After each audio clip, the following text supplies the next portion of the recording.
saaxiibayaal ku soo dhowaada muuqaalkeenna maanta waxaan idinla wadaagi doonaa filim South Korean ah oo aad u xiiso badan. Filimkeennana wuxuu ku bilaabanayaa tuulo yar oo ku taalla South Korea. Halkaana xaflad dhaqameed ayaa ka socotay, isla markiina koox tuuga oo meel kale ka yimi ayaa soo galay tuuladan. Isla waqtigaana goobta qas ayay ka bilaabeen. Burcadaanna cunto iyo cabitaan badan ayay ka cabeen maqaayad meesha ku taalay. Sidoo kalena waxay diideen inay bixiyaan wax lacaga. Intaa kadibna waxay u yimaadeen Bayon waxayna isku dayeen inay dhibaateeyaan balse wuu isdejiyey. Mar kalena tuugadu waxay isku dayeen inay cabsi geliyaan asaga, laakiin way u shaqayn weysay arrinta. Isla markiina hogaamiyaha burcadda wuxuu feeray Bayon, welina ma uusan xanaaqin. Intaa dabadeedna Bayon wuxuu garaacay ninka, sidoo kalena mid kale oo burcadda ka mid ah ayuu gacan ka jebiyey. Arrintaana waxay sababtay in burcaddii kale ay goobta isaga cararaan. Intaa kadibna dumarkii meesha joogay dhammaantood waxay aad ula dhaceen ficilka uu sameeyey Bayon, sidoo kalena way ka heleen asaga, waxayna dareemeen wiilkan inuu yahay geesi. afkiisana dhiig ayaa ka socday hadda. Bayonna hadda markuu arrintan arkay farxad ayuu dareemay, laakiin farxadda way soo dhamaatay markay meesha timi naag duqa, isla markiina ay bilowday inay ka sheekayso qisada Bayon.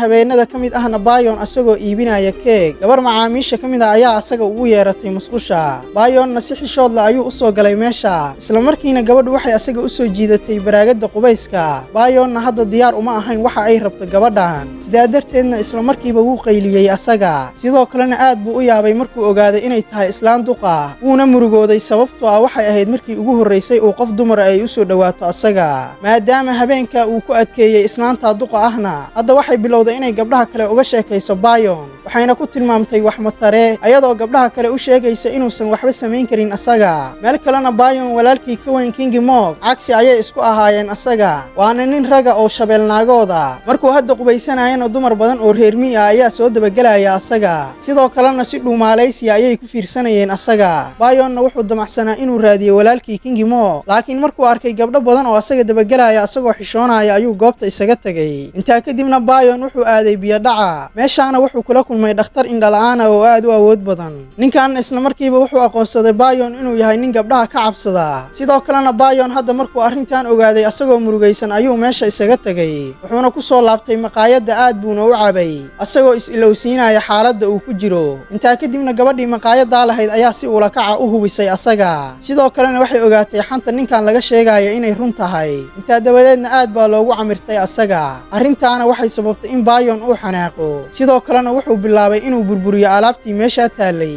isla markiina walaalkii ayaa meesha yimi oo garaacay asaga, sidoo kalena gabadhii maqaayaddan lahayd magdhow ayuu siiyey. kadibna meesha wuxuu ka soo kaxeeyey Bayon. waqti hore markaan ku laabannana Bayon iyo walaalkii si wada jir ayay dadka hortooda bandhig ugu samaynayeen. King Mona si lama filaana ayuu dab u qabasiiyey surwaalka Bayon. walaalkiina markuu arrintan arkay asagoo naxsan ayuu isla markiiba isticmaalay lugtiisa si uu dabka uga damiyo Bayon, laakiin dabka ma uusan damin. sidaa darteedna asagoo xooggiisa oo dhan isticmaalaya wuxuu ku istaagay walaalkii si uu uga damiyo dabkan, laakiin Bayon dabka raganimadiisa dhibaato badan ayuu u geystay, sidoo kalena dhibaato maskaxeed ayaa ka soo gaartay meesha. King Mogna mar walba wuxuu dareemayaa inuu dhibaato u geystay walaalkii, had iyo jeerna wuu daryeeli jiray asaga ilaa waqti xaadirkan. markay buundada ka gudbayeen ayagoo u socda gurigoodana waxay waddada kula kulmeen gabar aad u qurux badan oo qoobka ciyaaraysa. gabadhaanna waxay ahayd mid soo jiidasho leh. markay dhammaysay ciyaarteedana waxay isaga tagtay meesha, sidoo kalena waxay ka hor timid ayaga. labada walaalana intay gabadhan quruxda badan fiirinayeen waxay ku dhaceen webiga. labahaantiina gabadhan waxaa la yidhaahdaa Dalgate, mana jiro qof garanaya macluumaad ku saabsan ayada iyo qoyskeedaba. keligeed ayayna ku nooshahay kaynta, waxayna la jaan qaadaa dabeecadda meeshan, sidoo kalena waxay aad u jeceshahay inay ciyaarto. Bayonna wuxuu aad ula dhacay ayada, si qarsoodiya ayuuna cunto mar walba ugu keeni jiray ayada, isagoo cuntada uga tegaya gurigeeda hortiisa. si degdega ayayna u ogaatay asaga, sidoo kalena way ka heshay maadaama uu ahaa wiil aad u qurux badan.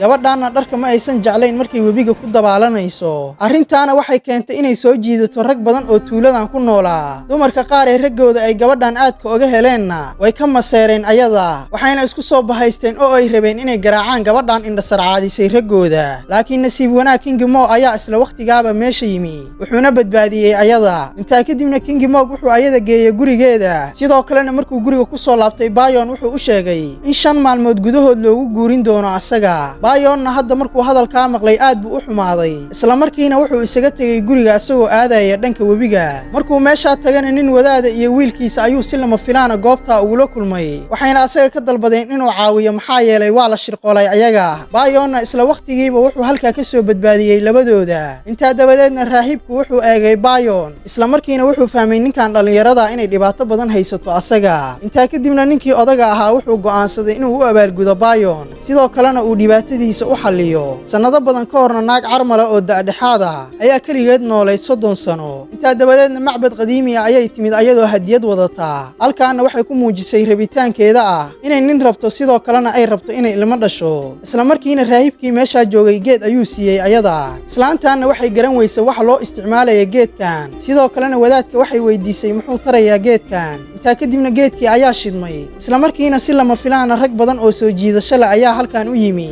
Naagtaana waxay iska ahayd qof reemi ah. Haweeneydaana markii dambe waa la xiray iyadoo lagu eedeynayo inay ku howlan tahay sixir. Geedkaana si lama filaana wadada ayuu uga lumay ayada. Isla waqtigaana raahibkii ayaa helay geedka. Intaa dabadeedna naag meesha joogtay waxay asaga weydiisay faa'iidada uu leeyahay geedkan. Isla waqtigiina geedkii ayaa active noqday. Arrintaana waxay keentay in duufaan ay meesha ka dhacdo. Mar kalena raggii ayaa soo muuqday. Intaa kadibna foodo ayaa meesha ka dhacday. Raahibkuna ma uusan baxsan karin hadda. Wuxuuna xaqiiqsaday in bocorkan uu yahay mid awood badan. Sidoo kalena wuxuu go'aansaday in geedka uu geeyo macbadka. Isla markiina qamro ayuu ku shubay. Intaa dabadeedna wuxuu ku aasay macbadka agtiisa. Qof kasta oo galaas ka caba cabitaankaasna wuxuu noqon doonaa halyey aan la loodin karin. Haddana raahibku Bayon wuxuu u sheegay meesha ay taalo dhalada. Isla markiina meesha ayuu isaga tagay. Laakiin Bayon ma uusan dhageysan digniinta ugu dambeysay ee wadaadka. Taasoo ahayd hadduu wax badan ka caba cabitaankan inay musiibo ka dhici doonto tuulada. Cabbaar raadin iyo qodis ah kadib Bayon wuxuu helay dhaladii. Markuu dhalada gacanta ku dhigayna hadda wuxuu soo xasuustay qosolka iyo jaasjaaskii ay dumarka tuulada ku haayeen asaga. Intaa kadibna Bayon wuxuu cabay biyihii ku jiray dhalada oo dhan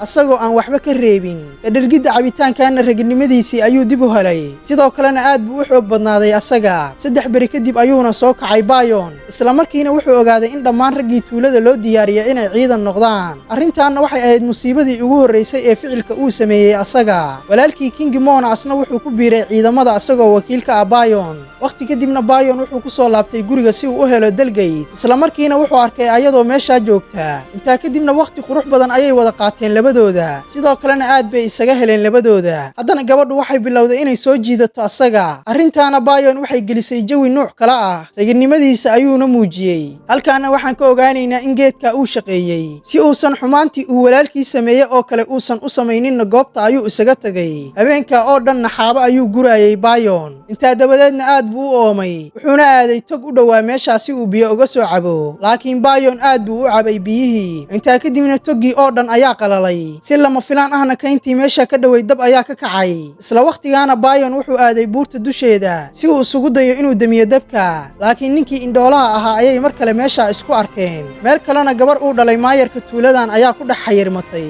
Dabkii kaynta ka kacay. Bayonna maadaama uu lahaa awood aad u sarreysa waxaa u fududaatay in dabka uu damiyo asagoo adeegsanaya kaadidiisa. Intaa kadibna wax walba caadi ayay ku soo laabteen dabkiina wuu damay. Arrintaa markuu sameynayana gabar dhalinyaro ayaa aragtay asaga. Isla markiina arrintiisa waxay la wadaagtay dadkii tuulada oo dhan. Aad bayna ula yaabeen awoodda qariibka uu helay asaga. Intaa wixii ka dambeeyana Bayon sheekadiisa ayaa mar kale ku faaftay tuulada oo dhan. Haddana dumarka tuulada waxay bilaabeen in meel walba uu tago ay daba galaan asaga. Intaa kadibna si lama filaan ayay u arkeen asaga. Dhammaantoodna hadda waxay xiiseynayeen inay la saaxiibaan asaga. Intaa dabadeedna gabdhaha tuulada waxay bilaabeen inay u heesaan asaga. Sidoo kalena ay u qoobka ciyaaraan. Intaa kadibna wuxuu dib ugu soo laabtay ganacsigiisii ahaa iibinta keega. Halka dumarkuna ay bilaabeen inay sasabtaan Bayon. Laakiin asagu wuxuu aaminsanaa in darbadiisu ay aad u khatar badan tahay. Qof caadiyana uusan xamili karin asaga maadaama uu leeyahay awood dheeraad ah. Xitaana gabdhihii markii dambe waxay isku dayeen inay afduubtaan Bayon. Laakiin wuu ka baxsaday asaga. Arrinta ugu weyn ee gabdhahaanay ninkan u dabagelayeenna waxay ahayd nin kale ma uusan joogin tuulada. Milkiilaha maqaayadana waxay ku kalsooni qabtay inay sasaban karto asaga oo ay gurigiisa u dhici karto saqda dhexe. Habeenkaana gabadha waxay ku guuleysatay inay qabato ninkan. Laakiin caawa waxay ahayd habeenkii uu dayaxa buuxsamayay. Awoodda jinkana way ka maqnayd asaga. Sidaa darteedna wuu iscelin waayay. Milkiilaha maqaayadana ugu dambeyn waxay gaartay hadafkeeda. Dumarkii kalena waxay bilaabeen inay soo saftaan guriga Bayon hortiisa. Sidoo kalena alaabo ayay u wadeen asaga. Shaqadiisana hadda waxaa lagu qiimeeyay inay tahay 100%. Dhammaan dumarkiina aad bay ula yaabeen arrinta. Bayonna sidaan wuxuu ku kasbaday hanti badan.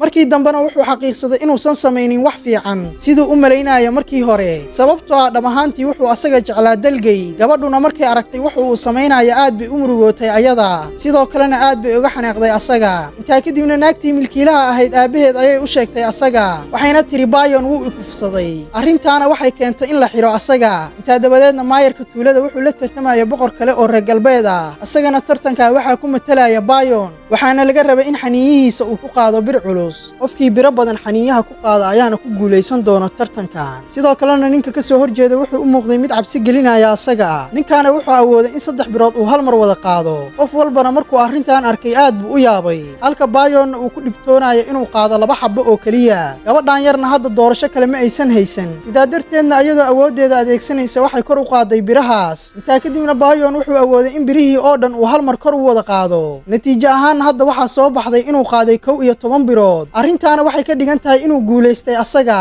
inkastoo uu mudnaana Bayon wax abaalmarina ma uusan sheeganin wuxuuna codsaday in dadka tuuladiisa goor hore laga soo saaro ciidanka sidoo kalena asaga loo soo fasaxo walaalkii nasiib darrase walaalkii iyo guutadii uu la socday waxaa lagu waayay dagaalka goobta ayuuna ku dhintay Bayonna markuu arrintaa ogaaday asagoo murugaysan ayuu isku soo xiray gurigiisa tuuladaana hadda waxaa ka dhacday abaar daran arrintaana waxay keentay in gabadhii uu jeclaa ay xanuunsato intaa kadibna dhakhtarkii indhoolaha ahaa ayuu u geeyay si uu baaritaan ugu sameeyo gabadha wuxuuna u sheegay inay ku daawoobi doonto hadday ku qubaysato biyaha webiga sidaasna ay ku caafimaadayso laakiin abaarta meeshan ka jirta waxay sababtay in dhammaan webiyadii iyo ilihii biyaha ee tuuladan ay qalalaan hal waddo oo kaliya ayaana hadda u harsanayd asaga waana inuu caawinaad weydiisto nin awood badan ninka iyo xaaskiisana adiga waxay ka caawin doonaan in gabadhan jirkeeda uu dib u helo dheelitirnaantiisa Bayonna hadda wuxuu la dagaalamayaa damiirkiisa laakiin gabadhan way dhiman doontaa haddaan si degdeg loo daaweynin ayada dhamaadkiina Bayon wuxuu go'aansaday in walaalkii uu ku bedelo ninka Dalgeyd haddana gabadhan wali waxay u dhaqmaysay si caadi ah laakiin Bayon wuxuu dareemayay inuu dambi galay intaa kadibna Bayon naagaha lacagahooda ayuu dib ugu celiyay sidoo kalena tuulada waxaa dib ugu soo laabtay raggii kale markay xaaladda abaarta ay ka sii dartayna wuxuu wada tashi ugu tagay raahibkii wadaadkuna hadda wuxuu gartay in masiibadan ay salka ku hayso dhaladii biyaha mucjisada ay ku jireen taasoo uu hal mar dhamaystay Bayon intaa kadibna odagu wuxuu bilaabay inuu xal u raadiyo arrintan sidoo kalena wuxuu ogaaday in dhaladii oo dhan uu faarujiyay Bayon haddana Bayon xiriirka uu la leeyahay Dalgeyd mar kale ayuu dib u fiicnaaday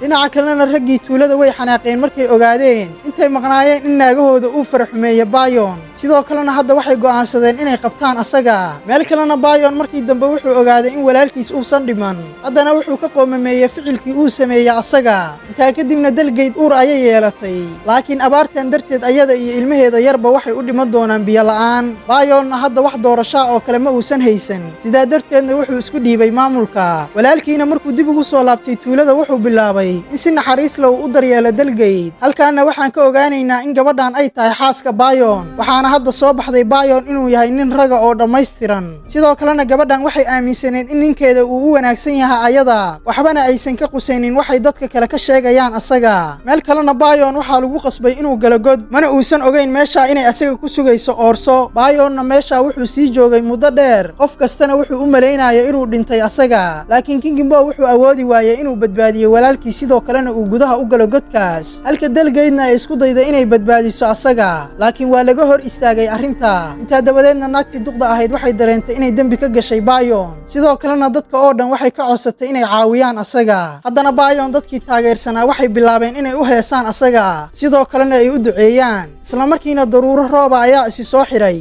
markay ducada dhameeyeenna roob ayaa u da'ay ayaga dadkuna aad bay u farxeen hadda intaa dabadeedna dhulka sidiisii hore ayuu ku soo laabtay laakiin dib looma arag Bayon sidoo kalena aas ayaa loo sameeyay asaga intaa kadibna Dalgeyd waxay ku sii noolayd tuuladan sanado badan kadibna Bayon caruurtiisii way koreen waxayna yeesheen awoodda aabahood oo kale haddana waxaan ogaanaynaa Bayon inuu weli nool yahay laakiin wuxuu go'aansaday inuusan dib dambe ugu soo laaban tuuladan sidoo kalena hadda ma uusan ogeyn in Dalgeyd ay cunug u dhashay asaga filimkeennina meesha ayuu ku soo dhammaaday haddii aad nala soo gaartay dhammaadka muuqaalkan fadlan muuqaalkeenna like saar sidoo kalena channelkeena ku soo biiro subscribe dheh waa ku mahadsan tahay la joogistaada